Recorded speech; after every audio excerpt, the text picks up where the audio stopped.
The Orc Bard. The Orc Bard. What do you think of when I say those words? Orc Bard.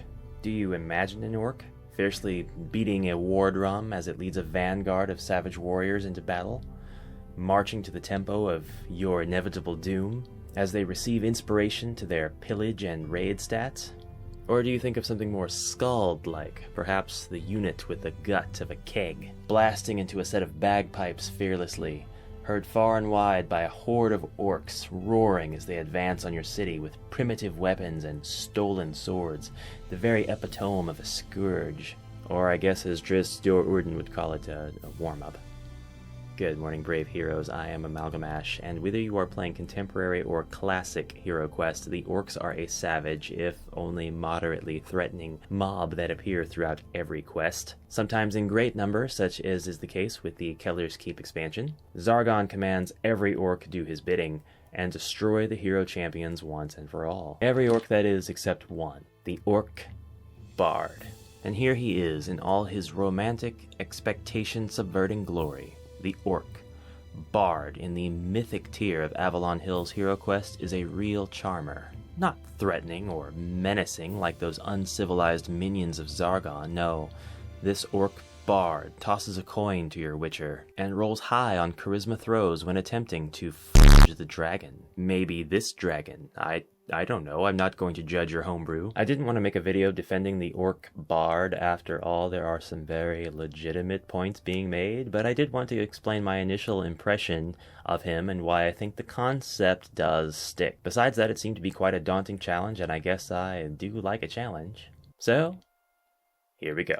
Some scoff at the design of the Orc Bard. I'll admit, on paper, he does seem to be a misguided example of a savage warrior completely shoehorned into this archetype. I mean, the Bard is an archetype known for staying more than a few steps behind the party and singing their praises because that's the only way he'll get to eat that week. The Bard is a musician and exaggerating storyteller, often a charming rapscallion who makes questionable fashion choices and waggles his eyebrows at the tavern wenches. I mean, come on, did this orc get hit on the head too many times playing skullball? But this orc is not a skald or some war chanter, no. This is an orc who has totally abandoned the ways of his fellow greenkin.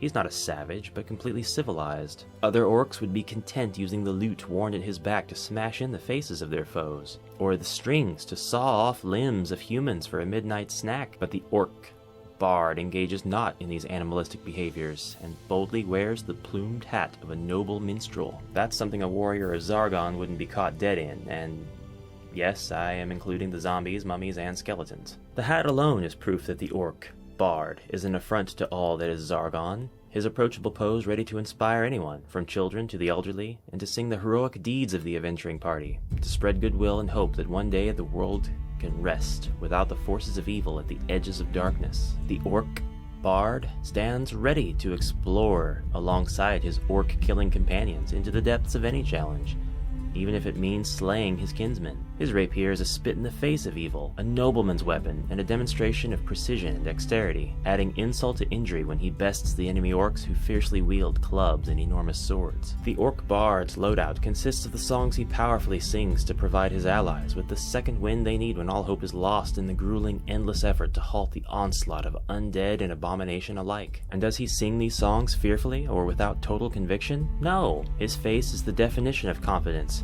a peaceful smile upon his orcan jaws as he boasts his bardic broadcast. See what I did there? Across the dungeon halls. The Orc Bard is an orc fully ready and able to commit to the ways of the non-orc, the allied forces, an example that all can live in harmonious peace, and storms the dungeons and keeps, fighting witch lords and gargoyles, even to the chagrin and vicious hatred of his own fellow race. And if that isn't bravery, if that's not a hero, then who among us truly is?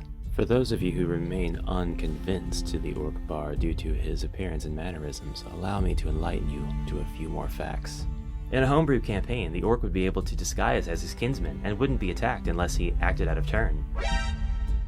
Because of the tragedy suffered by the family of the champion of the Guardian Knights at the hands of Zargon's forces, a HeroQuest game involving any kind of roleplay context would offer many opportunities for character development between these two as they struggle to work together effectively and gain trust.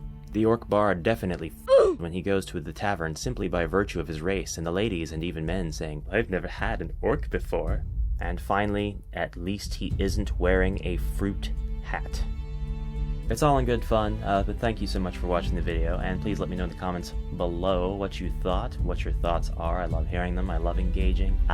Let me know if you'd like me to do a video on the druid. Don't do that, I don't want to do a video on the druid. I actually do, I do want to do a video on the druid, kind of, but I need fuel for that fire, you know? I want to playtest the orc bard, as well as the warlock, and the druid, and the commander of the guardian knights. Please look forward to all of those in a future video.